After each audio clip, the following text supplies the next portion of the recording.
Austin, we've got Matthew O'Connor and Josh Castellano on stream. We're going to cut to the action now. Again, our last game of today. Josh is going to go first, and we're about to get action underway for y'all.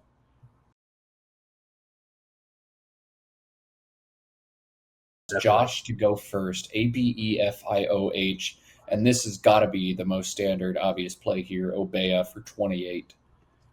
Yeah, I think it's the highest scoring play, or at least the longest word that I can see that doubles a 4-point tile. But yeah, IF is obviously not great, but I think OB is definitely probably the best play here. Obeah looks like a nice play, but this is going to give Matthew a wonderful counter. Viewey plays right beneath it, Viewey, 4 overlaps, 36 points, and holds on to that big Z tile. I love this play for him. Yes. Viewey does get rid of a lot of the clunky high-scoring tiles that Matt does have. And you mentioned Viewey underneath OBEA. He could also play Viewey underneath the O and B, doubling the Y, which actually scores, I think, 1 point less. But this is definitely more defensively sound, keeping the Z in the F and not really giving anything away here. Yeah, and an E pulls into Fez on top of this next turn. I feel like this gets met with an exchange very often, and we might see that here as well. So an E pull for Fez feels very good and just really slams this game shut so early on. Yeah, So Josh not having good tiles, though. Fiikloo on Josh's rack. Folio plays on top of this, but extends that O out to a triple line. Not something you're looking to do. I think KOI does a couple things for him. It sets up the front hook, okay, and it's undoubles both the O's and the I. So maybe KOI and KAY, the play that Josh going to make here. Yeah, those are definitely good options as well. I mean, I say luckily he has the K for uke, but he has no other tile to go either side of that to make a word. So that one's going to have to be shelved, I think, that idea. But yeah, I think something like Koi would be pretty good here. 23 points above the A. And yeah, as I said, undoubling those vowels that he has. Yeah, I'm just looking through every other candidate option, and everything sucks. Folio, foil, everything sucks. That's kind of the merit of a play like Viewey that Matthew, just crushed this board with. And now you don't have a lot of good responses. I think this needs to be KOI. But yeah, I mean, it remains to see what he decides to do. Looks like he's picking up KOI and lighting that up. Just reluctantly backs into the nothing else to do, and sometimes that's how it goes. Yep. Yeah, I mean that's just the best of a bad bunch in this case, but it would get him 23 points at least. And now Matthew's going to have a big decision to make on his own. Does he cash in this S? And if so, how does he choose to do it? There are numerous plays where he could score significant points with it. Sitz, SITZ, and KAYS or KOIS both play for 44 and 41 respectively. Options, especially making, but the 6-letter FACTIS also plays down, making KOIS for 34, sets up the Z, holds onto the Z. Austin, what do you do here? I know the Z is a great tile in this lexicon, but do you hold it here for 34 or do you cash it? I feel like you probably should hold it. I was going to actually, when you were saying that, I was actually going to suggest Factis, with the A next to the double word square. So it's just Factis and Kois. I do like that play. I'm not so sure about this one myself, but I'd like to see maybe if he wanted to play something like this, I'd rather see Sitz come down, SITZ. But yeah, again, this still scores a lot of points, 40 points, I believe. And maybe he's just looking to just block the board up a bit and just see what Josh is going to do next. And this, I love these boards. I love these shapes and these situations. I mean, Josh sitting on an S with just 2 S's unseen. Can he set himself up? Should he set himself up? Those are both very valid questions for him right now. You can set up S hooks, but Can you infer Matthew definitely does or does not have one after that SAZ play? Is it more likely than average that he has one or not?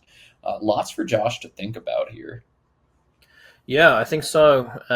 Again, you can't. I don't think you can really telegraph too much from what Saz has been played there. But with Josh holding an O, he could actually play KO and something like on or off and setting up his own S underneath. But it might be too dangerous to do that. But I'm not really seeing much else he can do. He might be worth just putting out a flyer there basically and just putting OF down and see if he can draw into a bingo with a 4-timer with KOs. This is so crazy. Yeah, I mean, setting up KOs, like, what can Matthew do to block except score almost nothing to do so? But Matthew's going to score almost nothing on this board no matter what. So, I don't know. This is crazy. Liaison plays through the AI. Foyne looks to be the equity play. And ILNOS. Oh man, these leaves are so scary to me. You'll pick up a bingo like 40% of the time, but when you don't, it's so bad. Like if you pick up IN or something, like, So big pull for Josh. A very volatile play here. And he's definitely looking for an A or an E or a G or a T, something to stabilize his rack. What's he found? I guess we'll Yeah, Foreign continue looks pretty good in though. suspense. All right, he's got a G and an N. All right, lignons and whatever. He'll be okay. I think that's a word. Wait, that's not a word, is it? I don't think he has No, it's anything. not. Nope, it's not a word. Yeah, I don't Oh, think he has here's what I anything. know. Somehow they still let me do this. I don't know why. Oh man, this is a crazy game already. I love this. Yeah, I'm just wondering where to go next. Wow, interesting. Nice. Net. It's not something I would have played, but yeah, I don't know. I mean, he's keeping the C and the F and the L, and there's really no way for him to play anything on this board after this. If Josh decides to exchange, like he could play something like Cliff, but I believe there's an S hook for that for Cliff. So that might not be great. And also putting the I underneath the triple letter square could give away an X or Z, X or Q bomb. Um, so I don't know. I mean, it's a tough one. I don't think I like that play because it makes this board 100% who's got an S, and Yeah, Matthew doesn't have an exactly. S. And Yep. we know Josh does too, and it's like, oh my goodness, like what? But I'm sure he had some tactical reason for playing that very quickly without much thought or analysis. I just don't know what it is.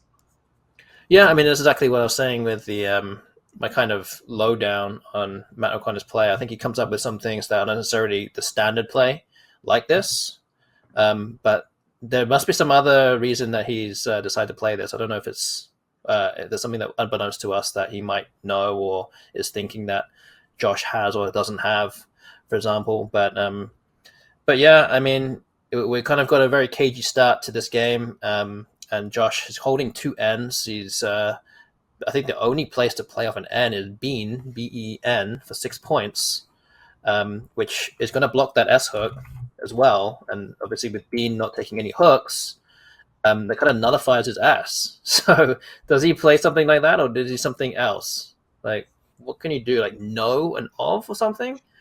No He and keeps the oh. S open. I don't know. He can score 27. Uh, hmm, 27. I guess it must be through Obia's. It is, Um, yeah. Nil guys. oh yeah, wow, that's a good one. Keeping Would you ON. score 27 and hold NO here? Blow it all up? Ooh. Um, honestly, I think I would just play NO and of because I think lings or sling as a leave any pretty much I'm saying any, but a lot of one vowel, one consonant pickups you probably will bingo, and you don't really want to open up too much for your opponent because they're just going to eat that space up in the top right if you do play nil guys. But I don't really know what other things you can really do here. I mean, net ends up blocking KOing, I think. I think that's good. Yeah, KOing as a potential scoring play. Um, but yeah, I mean, I think I'm just tempted to play short here and just go for the bingo. That like, if you don't have an S, you're kind of messed up, really. I'm just wondering what Matthew does if I do play BEEN for 6. Like, Yeah. there's no more plays that are allowed except plays that open the board for me, right? Like you play down Oh, making a word in front of EF, or you're making EF or something. Yeah. So even though Josh has the S and Matthew doesn't, Josh blocks his own S. Maybe some mind games going on. Maybe he just figures Matthew's going to have to do something. But I don't know. This one is fun. I already love this board. oh, so I think Cliff is coming down, which is my previous suggestion, and it's actually going to give away losings and Scliff. So that might have actually turned out pretty well for Josh. We were just kind of baiting Matthew to open up the board, and he just did it. So easy game. See, I just don't understand. Like, if you're gonna play closed, then commit to the bit, right? Don't play a word that takes a huge S hook, right? I mean, yeah. Again, I don't know why he wouldn't have done this in the previous move instead of net. I mean, I don't know if he was just waiting for Josh to open something up for him, but it might just be a bit of like cat and mouse here. And I don't think he has seen the S hook for Scliff, but closings are still very good here. But it doesn't close this board if you know that hook. Wow. That's true. He leaves it open, and there's only one S in the bag right now, so it's going to be a race to that and the two blanks for on that front. But yeah, yeah, he just must have just not seen it. He just played closings pretty quickly and didn't go any further than that. But luckily Doesn't for know. him, Matthew has bad tiles, so he's not going to catch up anytime real soon. But the score is actually not that far apart, I guess, in this case. All right, so Austin, let's make this a teaching moment. The longest and highest scoring play Matthew has, well, the second highest scoring play is Tostada through the S in closings at the bottom. Tell the Okay. viewers at home why Tostada is not a play Matthew is about to make. So to starter, I mean, kind of positionally, not good with the A being just one space above the triple word square at the bottom middle. So any kind of high scoring tile like the W or the H or something like that, where you can just play across it, hitting the other double might give away something like 50. And also worse still, a spot with the X. So that would score about 60 points just with the and especially with of ADA kind of being at the end, you can make a pretty easy three-letter word play ending with an X and give away like 70 points. So that's also a very dangerous spot to kind of play there. But you know, you never know. Your opponent might not have anything. Like Josh doesn't have anything right now. It could have actually worked out pretty well. But again, with 7 random tiles, he could have easily have picked up something big, and he just, on this case, doesn't have it. Yeah, odious pull here. Oh my goodness, DIIOSUU on the rack. So Josh, basically two choices to approach this turn. DUI plays on the right side of closings, ID, NU, and Yeah, GI from 19. there it goes. IOSU to leave or throw it back. But I think you take the 19 points here, Austin, right?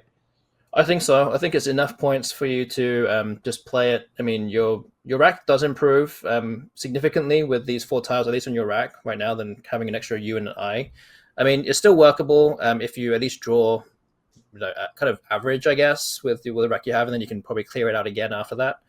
But yeah, I definitely would take the points here. It's 19 points better than 0.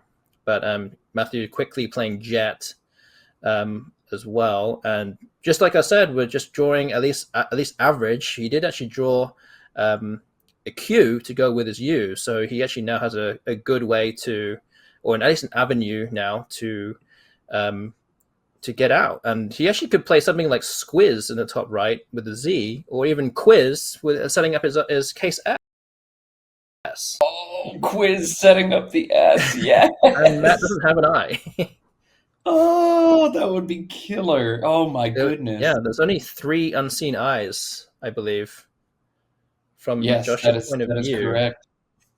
There's a lot of tiles on the bag, so it's not well, not overly likely that Matt has an eye.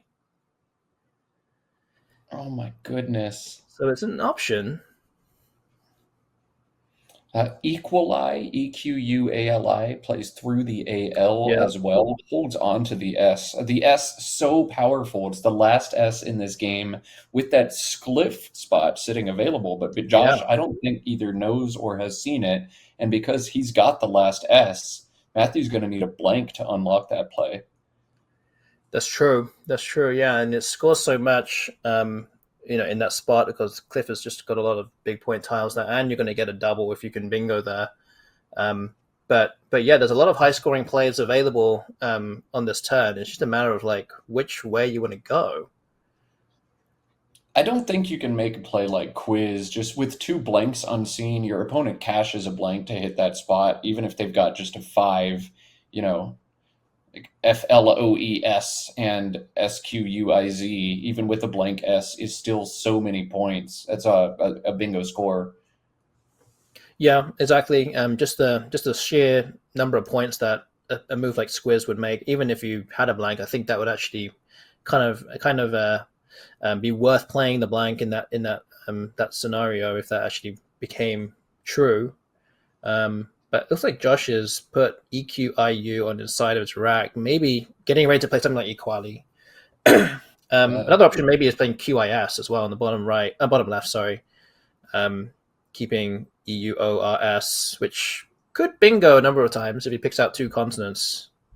But the problem is if he yeah, does draw a bingo, where? yeah, exactly. But it looks like he's going for the score here, going for Squiz, I think that's what you 46 do points. here. Yeah, I think that's a good play. Though I would have But loved the content that just Quiz would have given us. would be nice to see, but maybe It another would be day. fun. I'm here to have fun. I don't care who wins. I just want to have a good time. Okay, So so Matthew's playing Matthew playing Tram. Tram here, Yeah, TALAR through the AL, another very good option for him, especially with Scliff available. My opponent's drawn every S and hasn't played there. I'm the only one who knows that word. I'm doing everything I can to keep that part of the board available. Um, but maybe Matthew doesn't know it either. I don't know. This again feels kind of like a rushed play to me. you mean Tram? Yeah, sorry, Tram. Yeah. Yeah, yeah, yeah, possibly. I mean, he's keeping ART. I mean, this might be the most, say, standard play to try and get rid of, unduplicate your ART, and then get rid of the M and score well. Possibly. Um, I mean, he's also not drawn too well here. Keep drawing 3 E's and an A, which obviously is not going to help him too much. But yeah, I mean, I can see the merits to Tram. He's probably not even thinking of the Scliff hook either. He's just looking to play equity here and just play Tram.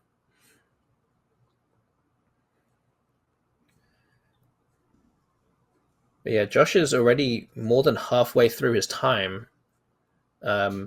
And he's down to 11 minutes. I already did say to you earlier also with the lowdown that Matthew is a very fast player. He Yes. only used 6 minutes so far. I don't expect him to use the full time. He never really uses the full time that often unless he's in a bit of a bind towards the end of the game. So Josh is going to have to play a little bit quicker here, I think. He's already used a minute and a half on this turn. And there's going to be a lot more, many other tricky situations that he's going to encounter in this game after this. So he's going to have to um, get a move on and play something here. But the question is, what is he going to play? And where do you even go on this board with what he has? Yeah, this play is hard, and I look through all the Quackle, choices, and I still don't know what to do. All of them are bad for different reasons. So what is Quackle saying then? What is Quackle's best option? I mean, I haven't run a simulation. My computer can't handle streaming and watching chat and simming, but No problem. GOOL is its favorite play statically, making NUG and GIO next to Uh, DUI. Like, hmm. we don't need to open that part of the board. We don't need to play Goo or Ghoul in that spot. GO plays to the right side of Squiz, making UG and IO. That sucks. That's 12 points, and you hold CELOR, which is like not even good. Um, like GORGIO plays through the GI for 16 holding CEL. Like that seems reasonable, except you're opening a giant bingo line and an X bomb spot when you're not really close to bingoing or hitting an X bomb. So I don't know. Like the longer I look here, the more I'm like, I just want to play a bunch of tiles and try to draw the blank. I guess this is Yeah, fine. this is fine. Interesting move though, because it does block the by far the most easiest place to bingo is just onto an ass, and he's just blocked it.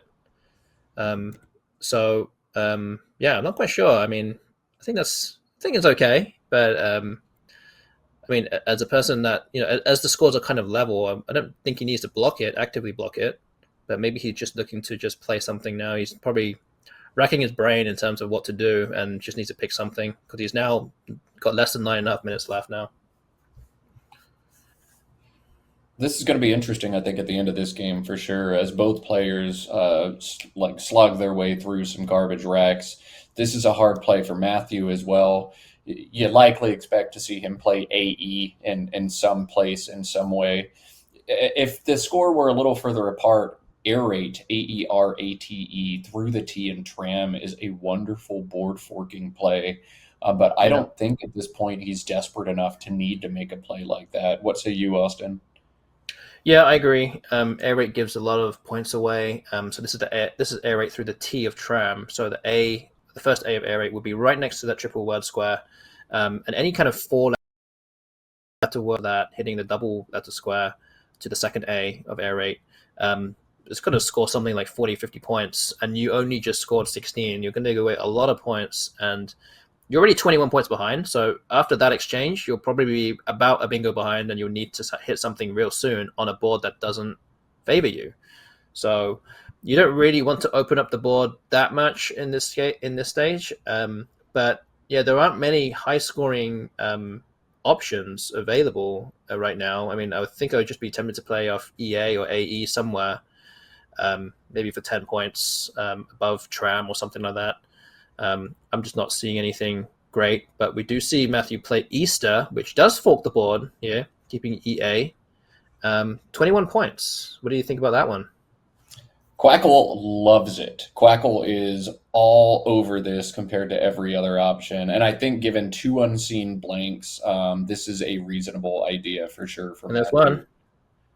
There's one, yeah. All Yep, right, there and you go. he's gonna bingo next turn. Yep, he's got a bingo. In So jails at that was least. a good find and a good play. I was playing with Yeah. the numbers. If Matthew plays AE on top of Tram, Josh's next play averages 30 points. If Matthew plays Aerate through the T, Josh's next play averages 58 points. Oh, A wow. 28-point difference. Now, Yeah. Matthew's next play also goes up by about 13 points after Aerate because of the two spots, but that's wild. Like, obviously, that is one of the most aggressive plays you can make, but a 28-point difference in the average score is one of the highest I've ever seen. Yeah, and that's even with the J, the Z, and the K all already played. And it could be even higher than that, especially if you put the A in that spot. It would be even higher if any of those are still in the bag. So it could be even worse. In general, it could be a lot worse. All right. Well, while we look through the T and Tram, Josh now has an interesting play, petition, but without the N at the end. Just PETITIO is a crazy play to throw this board wide open, but you don't make that play, right? QI for 11 holds reasonably bingo prone tiles. Um, I don't know. Maybe you split the difference. Maybe you shell out for a bingo and play LiPo, LIPO from the Ellen Clogs. I'm not sure how to approach this rack. Austin, these are super tricky to play. What goes through your mind in a turn like this? Yeah, this is difficult because again, you're kind of looking mainly at the places that you think you can bingo most often. I kind of checked it. I didn't actually realize, but Easter only has one hook to hit that triple, and it's actually the F, Feaster. So is that? I thought there were more hooks than that, but there's actually the only one, which is not favorable for bingos at all. So you're really looking at the stuff, the places underneath the E and the R of Easter, or above the R of Easter, or if you can somehow fit a bingo through the T of Tram, it has to be a very specific spot. So there's actually not that many places or easy places to actually bingo on this board. And really, he needs to get rid of that P and the I in order to kind of bingo underneath Easter to hit that RE kind of comment, prefix. But so something like lipo actually might be better. I think I'm not really quite sure how I would play this. You could, as you said, you could play QI. Doesn't leave a good leave. It has to be said, but the letters you have left don't always fit on the board.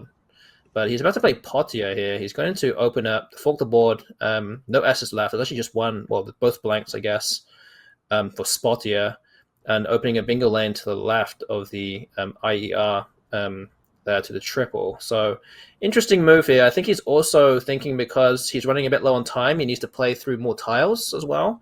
He's down to 6 minutes now, and Matthew is just wondering, I guess now, what the best bingo is here, and I'm sure it must be somewhere to the left of Potier.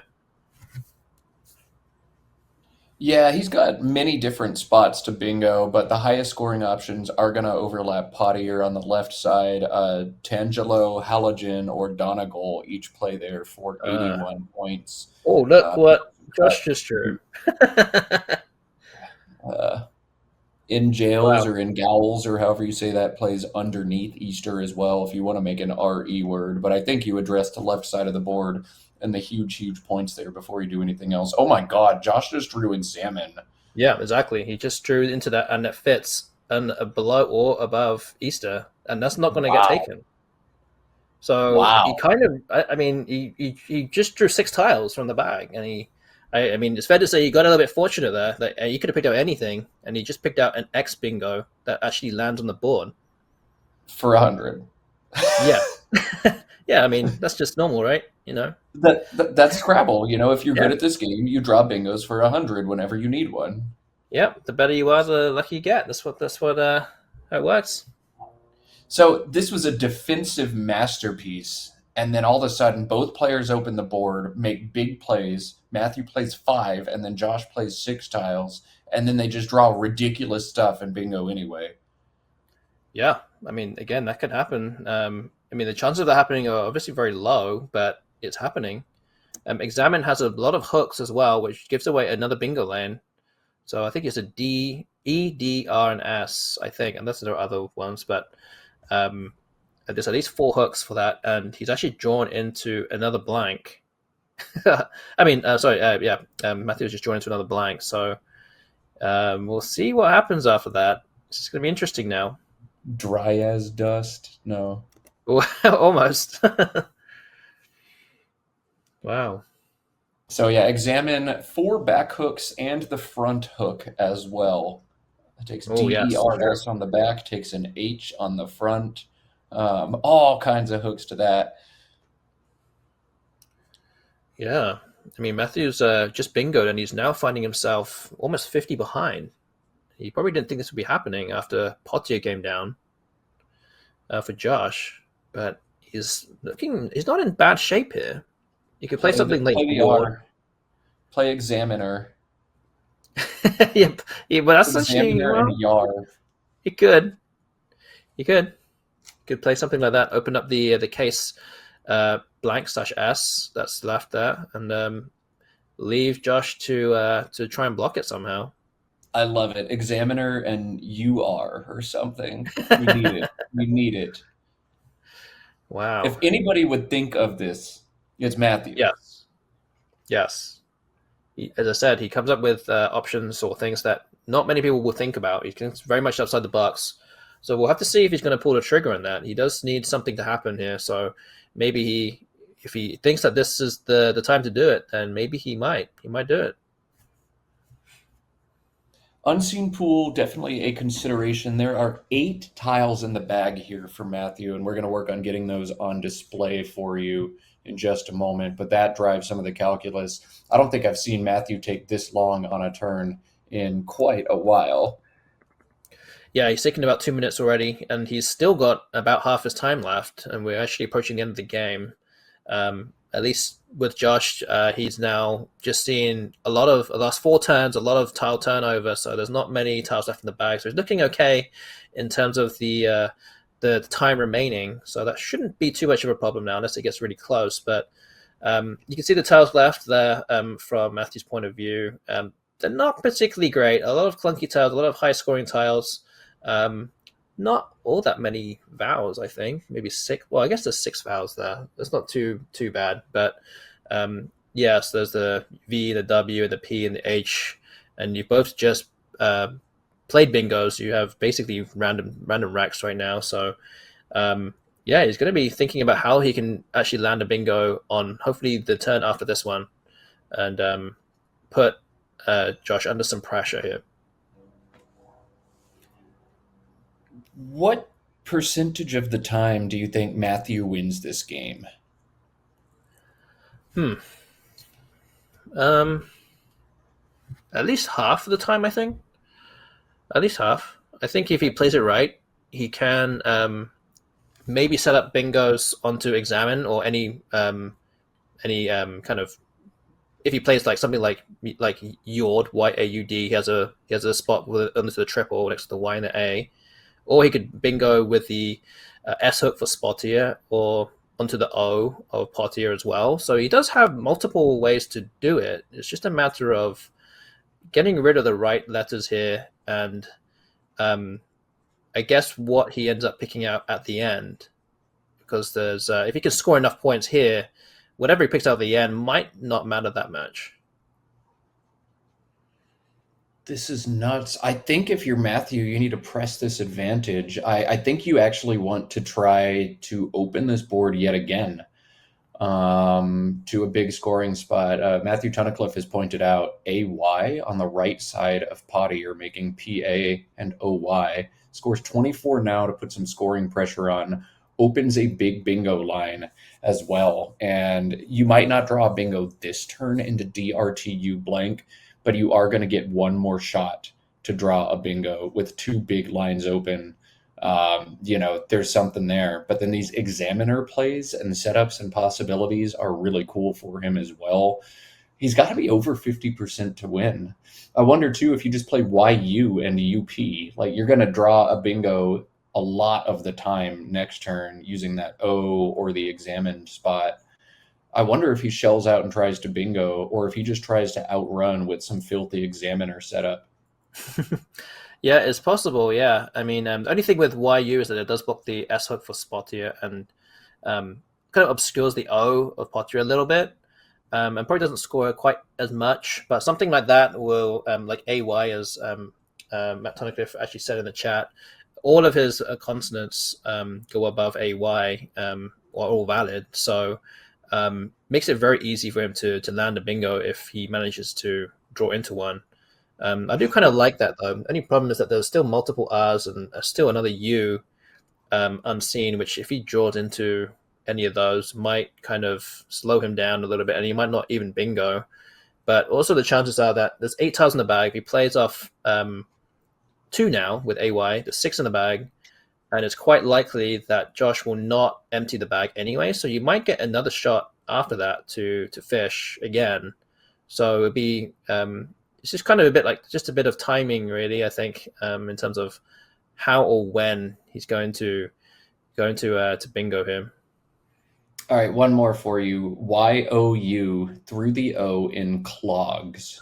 You know what? I actually did think about that. I did think about that because he does have the R in the blank, but there's still 2 R's unseen, which I would be worried about because he's 44 points behind. He will go 34 behind after you, but any kind of big 5-letter word play there will leave 1 in the bag, and he will end up being maybe 70 behind. He might end up being too far behind to be able to catch up, even with a bingo.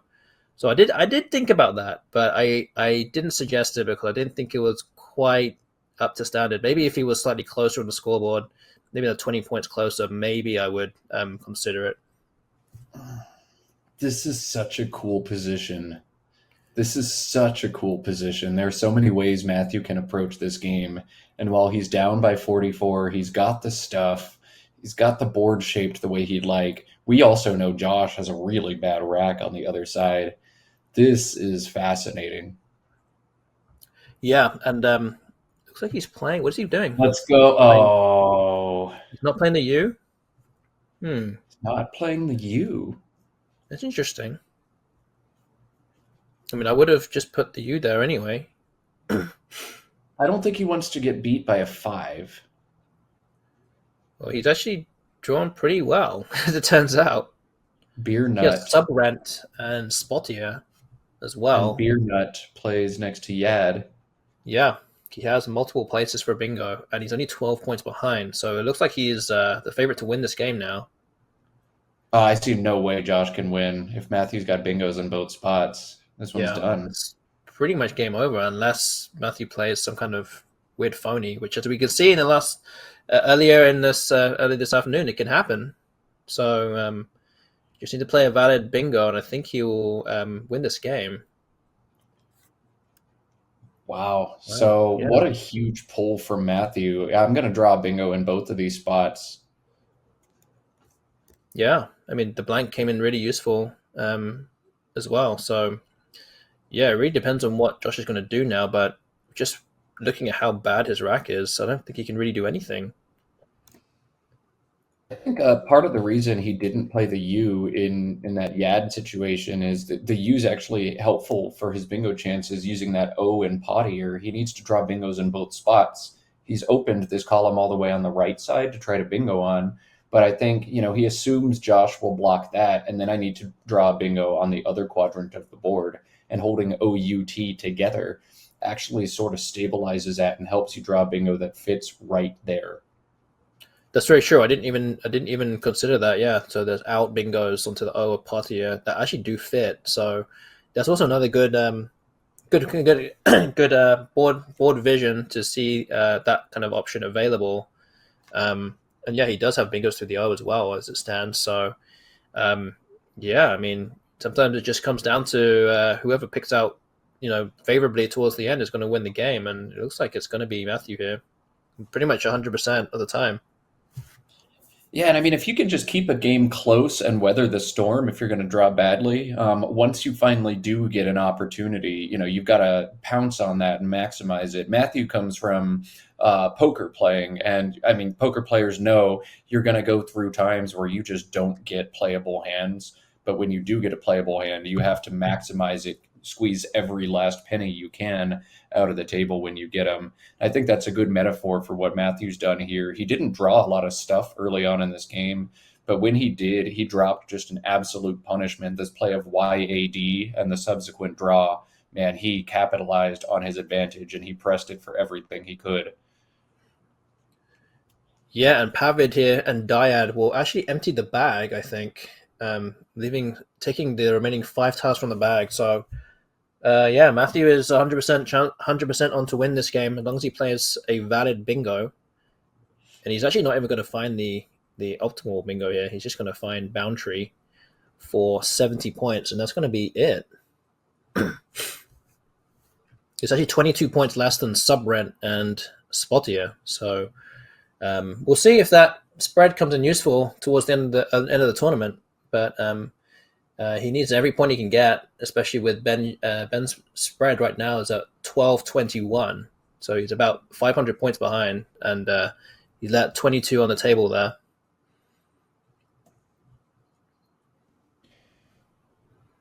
We saw Matthew do this at the World as well. He had bountiful bingos on his last rack, and he just played the first one he saw, like one of the lowest scoring options available. He had tons of time on his clock, and he's just like, yeah, that wins. That's fine. And, I guess he just doesn't care about spread at all and wants to save every little smidge of brain power for those situations, like his YAD play. I've seen him just mail in a bunch of these end games, but he always gets the results anyway, despite not having the spread.